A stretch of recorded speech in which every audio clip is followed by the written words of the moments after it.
Bonjour à toutes et tous et bienvenue sur First Print. Vous écoutez votre 26e Back Issues du reconfinement, votre pastille quotidienne pour aller parler de comics qu'il fait bon lire en ces temps de reconfinement qui touche peut-être bientôt à sa fin. On espère que le voyage vous a plu jusqu'à présent. N'hésitez pas à nous dire si c'est le cas. Si ce n'est pas le cas, n'hésitez pas à ne pas nous le dire non plus. Voilà, on est taquin.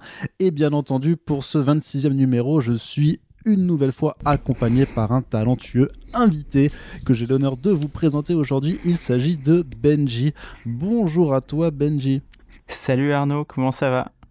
Ça va très bien, je te remercie. Benji, aussi connu sous le nom de Benjamin, tout simplement. Eu égard à ton jeune âge, effectivement, tu seras un petit peu le Benjamin de ce podcast. Quel humour, j'ai envie de dire. Voilà, bravo, Oh ça là c'est là, la marque Arnaud First Print. rigolo. Ouais, tout à fait. Benji, non, blague à part, tu es journaliste, en tout cas étudiant en journalisme et également podcasteur, puisque tu tiens le podcast Logos, qui a le concept d'être un podcast qui n'a pas de concept, c'est-à-dire que tu ramènes des gens sur un sujet et vous discutez pendant des heures et des heures.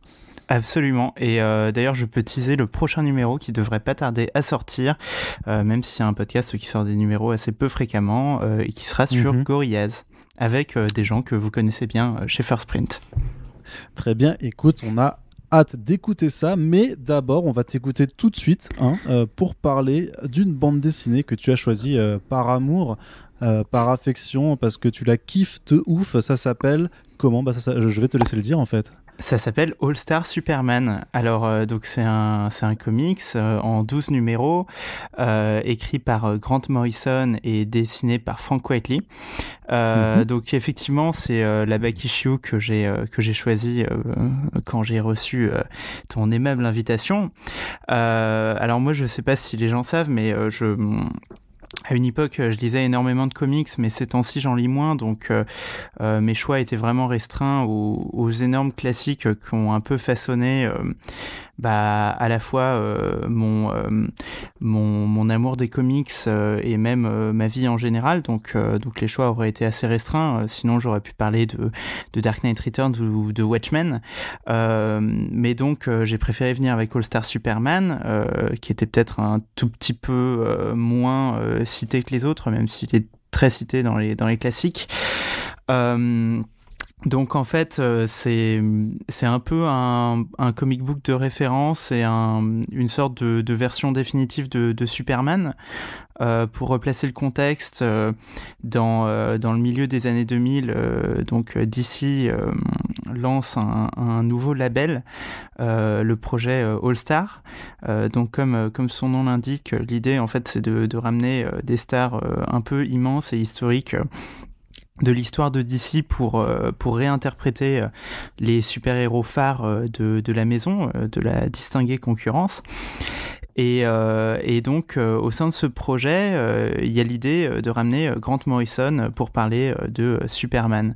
Et pour ce faire, il va être accompagné par le dessinateur Frank Quitely, qui a donc un trait, vous le verrez si vous regardez quelques images de ce comics, hyper particulier, en fait, à la fois très détaillé, expressif et original par rapport au canon habituel du comics de super-héros. Il se permet beaucoup plus de rondeur, de laideur, d'ambiguïté dans le trait. C'est très intéressant ce qu'il fait.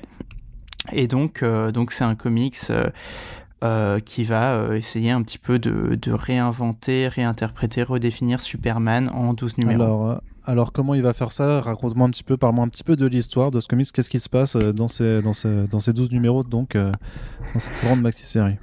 Alors, donc en fait, ça se passe obligé de tout raconter, c'est vraiment le pitch général, faut que tu vendes un peu le truc, tu vois, pourquoi tu nous conseilles de lire ça ? Complètement. Ça se passe dans un Elseworld déjà, donc c'est pas l'univers canonique de DC, donc Morrison est assez libre de faire ce qu'il veut, et en fait dès le début, Superman est piégé par Lex Luthor, il va sauver une mission des premiers humains qui essayent de s'approcher du soleil, et donc en sauvant ces humains-là, il se retrouve exposé mortellement aux rayons du soleil, en fait, qui lui donne ses super pouvoirs, mais qui, en fait, en faisant une overdose, le condamne à mourir.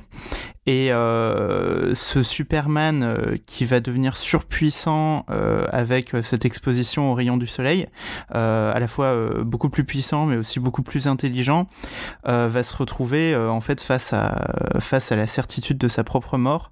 Et les 12 numéros te racontent ce qu'il fait en attendant la mort, et en fait c'est 12 travaux.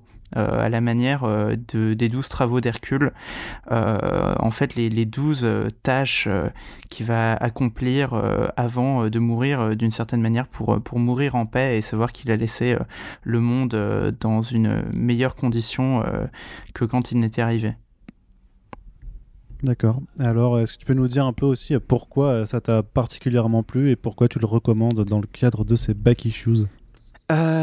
Parce que Superman, c'est un héros très intéressant. Je pense que c'est un petit peu le cliché quand on parle de comics de super-héros, mais c'est un héros qui est à la fois le héros type Superman. On peut pas faire beaucoup plus simple comme genre de super-héros, il est juste très puissant, puis c'était très le premier, fort. historiquement, quelque Voilà. part. Donc, Historiquement, c'est le premier, c'est un peu la base de tout le reste, et en même temps, il est très difficile à écrire.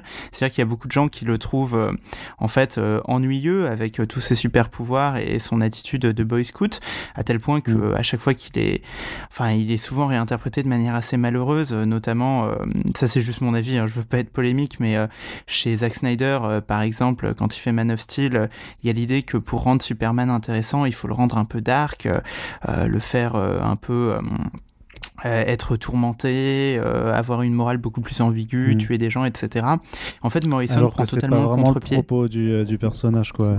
Et je me permets juste de renvoyer nos chers auditeurs et auditrices au podcast qu'on a fait avec Frédéric Sigrist, qui livre en fait une explication de pourquoi Superman est si intéressant à suivre. Mais on va revenir à toi du coup et au récit de Grant Morrison, Benji. Voilà, en fait, je suis complètement d'accord avec ça. C'est pas du tout le propos du personnage, et c'est pas ça qui le rend intéressant. Et en fait, pour moi, Morrison comprend totalement ce qui rend Superman intéressant. Morrison, c'est un auteur, ça, pareil, pour ceux qui n'auraient jamais lu du Morrison, vous verrez, c'est très, très, très barré. C'est vraiment, c'est psychédélique, quoi. Imaginez les 60s et les 70s, tous ces artistes sous LSD, c'est un peu ça le délire de Grant Morrison. Mais quand il fait ça, il capture l'essence de héros, et en fait lui prend totalement le contre-pied de ces gens qui écrivent Superman en faisant autre chose que Superman, en le rendant tourmenté ou alors en le rendant faible avec la kryptonite. Lui, il va le rendre surpuissant, super intelligent, et explorer ce que ça veut dire d'être une sorte de demi-dieu sur Terre, mais qui n'aurait que la volonté d'une mission de bien. Et en fait, les dilemmes et les tourments qui peuvent émaner de vraiment essayer, avec toute sa puissance, de faire le bien dans le monde. Et en 12 numéros, voilà, je trouve qu'il capture totalement l'essence de ce héros. Il élargit aussi nos conceptions en termes d'imagination, parce que, comme je disais, c'est très très libre en termes d'imaginaire, c'est complètement déchaîné, et on sort de cette lecture assez grandi. Ok, et est-ce que c'est... alors j'aime bien poser cette question aussi un petit peu dans les back issues, est-ce que c'est une lecture idéale pour commencer Superman si on ne le connaît pas, et justement peut-être qu'on ne l'a pas encore commencé parce qu'on se dit toujours voilà, Superman il est trop lisse, il a trop de pouvoir, c'est pas intéressant. Alors est-ce que c'est une lecture idéale pour un peu casser ses préjugés? Je pense que oui, mais en fait ça dépend de... En fait, ça dépend vraiment du lecteur, c'est-à-dire que, on va dire, philosophiquement, ce serait la lecture parfaite pour commencer Superman, parce que je pense que c'est la meilleure compréhension du personnage. C'est vraiment un truc qui fait rêver, c'est très bien dessiné, c'est assez accessible. Enfin, de toute manière, étant donné que c'est un Elseworld et que c'est une histoire qui commence au point zéro, il n'y a pas besoin d'arriver avec une continuité, etc. En revanche, le seul truc qui peut rendre ce comic book difficile d'accès, c'est le style de Morrison lui-même. C'est le fait que ce soit extrêmement barré et très ouais, très libre en fait en termes d'imaginaire, c'est-à-dire que Morrison, ce qu'il aime beaucoup dans les comic books, par exemple, ça va être les folies du Silver Age, donc des années 60. Dans All Star Superman, par exemple, il ramène Crypto le chien, il ramène la cinquième dimension, des choses comme ça. Donc en fait, si on a un lecteur qui connaît pas Superman, mais qui est malgré tout ouvert d'esprit en termes d'imaginaire et ouvert à lire un truc un peu psyché, c'est la lecture parfaite pour commencer. En revanche, si on a quelqu'un qui a un peu plus de mal avec ce type d'imaginaire déchaîné, peut-être mieux vaudrait commencer par un Mark Waid ou un truc comme ça sur le personnage. Ok, très bien. Eh bien, Benji, je te remercie pour cette belle présentation All-Star Superman. Donc, c'est disponible. D'ailleurs, ça a été réédité l'année dernière en DC Black Label. Donc, c'est disponible chez Urban Comics pour la somme de 28 €. Et donc, une très très bonne lecture Superman que je recommande par ailleurs aussi, même si c'est pas mon avis dont on a besoin dans ce podcast. Benji, donc, je te remercie. On espère que cette chronique vous a permis de vous intéresser à All-Star Superman ou que vous validez cette recommandation de notre invité. Et on se donne donc rendez-vous dès demain pour la suite des Back Issues du reconfinement. Salut! Salut à tous!